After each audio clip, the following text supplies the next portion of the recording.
Hi dears, അപ്പോൾ ഞാനിന്ന് കാണിച്ചു തരാൻ പോകുന്നത് നമ്മൾ ബ്ലൗസൊക്കെ സ്റ്റിച്ച് ചെയ്യുന്ന ടൈമിൽ ഹുക്ക് നമ്മൾ വെച്ച് കൊടുക്കാറില്ല. അത് നമ്മൾ നോർമലി സ്റ്റിച്ച് ചെയ്താണ് വെക്കുന്നത് അല്ലേ. അപ്പോൾ അത് ഇതേപോലെ കുറച്ച് നാൾ കഴിയുമ്പോൾ പൊട്ടിപ്പോകുന്നൊരു പ്രശ്നം വരും കേട്ടോ. ഇതിങ്ങനെ വരാണ്ട് പെർഫെക്റ്റ് ആയിട്ട് എങ്ങനെയാണ് ഹുക്ക് സ്റ്റിച്ച് ചെയ്യുന്നതെന്നാണ് കേട്ടോ ഞാൻ ഇതിൽ കാണിച്ചു തരുന്നത്. ഇതെൻ്റെ ഒരു പഴയ ബ്ലൗസാണ്. ഒരു 3-4 ഇടൽ കഴിഞ്ഞപ്പോഴത്തേന് ഹുക്കൊക്കെ അതേ അഴിഞ്ഞു വന്നു. അപ്പോൾ അതേ ഞാൻ ആ ഹുക്കൊന്ന് ജസ്റ്റ് ഒന്ന് റിമൂവ് ചെയ്ത് കളയുകയാണ്. റിമൂവ് ചെയ്തിട്ട് അതിൻ്റെ ത്രെഡും ഒക്കെ റിമൂവ് ചെയ്ത് കളഞ്ഞിട്ട് ഞാൻ അവിടെ നിന്ന് മാർക്ക് ചെയ്ത് കൊടുക്കുന്നുണ്ട് കേട്ടോ. കറക്റ്റ് ആ സ്ഥലത്ത് തന്നെ ഒരു മാർക്കിട്ട് കൊടുക്കുന്നുണ്ട്, മാറിപ്പോവാതിരിക്കാൻ വേണ്ടിയിട്ടാണ്. മാർക്ക് ചെയ്ത് കൊടുത്തതിന് ശേഷം ഞാനിത് നമ്മൾ സ്റ്റിച്ച് ചെയ്യുന്നവരുടെ കയ്യിലെല്ലാം ഈ 2 സംഭവങ്ങൾ കാണും. ഒന്ന് മെഷീൻ സൂചിയും ഒന്ന് ത്രെഡ് കട്ട് ചെയ്യുന്ന സംഭവമാണ് കേട്ടോ. എന്നിട്ട് അതെടുത്തിട്ട് ഞാൻ ഇതേപോലെ ഹോളിട്ട് കൊടുക്കുന്നുണ്ട് കേട്ടോ.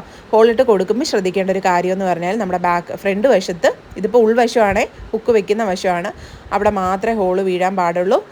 ബ്ലൗസിൻ്റെ പുറം ഭാഗത്ത് ഹോള് വീഴാൻ പാടില്ല കേട്ടോ. അപ്പോൾ ഇതേപോലെ ഒന്നിട്ട് കൊടുക്കുന്നു. ഇത് തന്നെ നമുക്ക് മെഷീൻ സൂചി വെച്ചിട്ടും ചെയ്യാനായിട്ട് പറ്റും കേട്ടോ. ഇതിലേതെങ്കിലും ഒന്ന് മതിയാവും. ഇതിപ്പോൾ ഞാൻ രണ്ടും വെച്ച് ചെയ്യുന്നത് എങ്ങനെയാണെന്ന് ജസ്റ്റ് ഒന്ന് കാണിച്ചു തരുന്നതേ ഉള്ളൂ. ഇതേപോലെ മെഷീൻ സൂചി കയറ്റുക. അതേ കണ്ടോ. അപ്പം തന്നെ അവിടെ ഹോള് വീണ് കഴിഞ്ഞ് നമ്മുടെ ഹുക്ക് ഇടാൻ വലിപ്പത്തിന് ഒരു ഹോള്. എന്നിട്ട് ഈ ഹുക്ക് എടുത്തൊന്ന് കമഴ്ത്തി പിടിച്ചതിന് ശേഷം അതിൻ്റെ കൊളുത്തിൻ്റെ ഭാഗം നമ്മളതേ ആ ഹോളിലേക്ക് ഇട്ട് കൊടുത്തിട്ട് ഇതിങ്ങനെ ഫ്രണ്ടിലേക്ക് തിരിച്ചെടുത്ത് കഴിയുമ്പോഴത്തേനും നമ്മുടെ ഹുക്ക് അവിടെ ലോക്കായി കഴിഞ്ഞു കേട്ടോ. ക്ലോത്തിൻ്റെ അകത്ത് ലോക്കായി കഴിഞ്ഞു. ഇനിയിപ്പോൾ ഇതൊരു 2-3 സ്റ്റിച്ചും കൂടി ഇട്ട് കൊടുത്ത് കഴിയുമ്പോൾ ഇത് സേഫ് ആയിട്ടിരിക്കും. ഇതൊരു കാലത്തും പൊട്ടിപ്പോകത്തില്ല കേട്ടോ. നമ്മുടെ ക്ലോത്ത് കീറിപ്പോയാലേ ഉള്ളൂ, കീറിയിട്ട് ഹുക്ക് പോയാലേ ഉള്ളൂ, അല്ലാണ്ട് ഇത് പൊട്ടിപ്പോകുന്ന പ്രശ്നമേ ഇല്ല. പിന്നെ എന്താണ്, നമ്മൾ നോർമലി സാധാ ഇങ്ങനെ ഹുക്ക് വെച്ചിട്ട് സ്റ്റിച്ച് ചെയ്യുമല്ലേ ചെയ്യുന്നത്. അപ്പോൾ എല്ലാവരും ഇതൊന്ന് ട്രൈ ചെയ്ത് നോക്കണം. ചിലർക്കൊക്കെ അറിയായിരിക്കും, അറിയാത്തവർക്ക് വേണ്ടിയിട്ട് ഉപകാരമാവട്ടെ എന്നും പറഞ്ഞിട്ട് ജസ്റ്റ് ഇട്ടെന്നേ ഉള്ളൂ കേട്ടോ.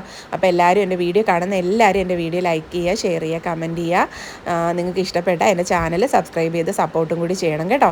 അതുകൂടാണ്ട് തൊട്ടടുത്തുള്ള ബെലൈക്കൺ കൂടി ക്ലിക്ക് ചെയ്ത് ഓൾ എന്നുള്ള ഓപ്ഷൻ സെലക്ട് ചെയ്യണം കേട്ടോ. അപ്പോൾ ഞാനിടുന്ന വീഡിയോസിൻ്റെ നോട്ടിഫിക്കേഷൻ നിങ്ങൾക്ക് വരുന്നതായിരിക്കുമേ.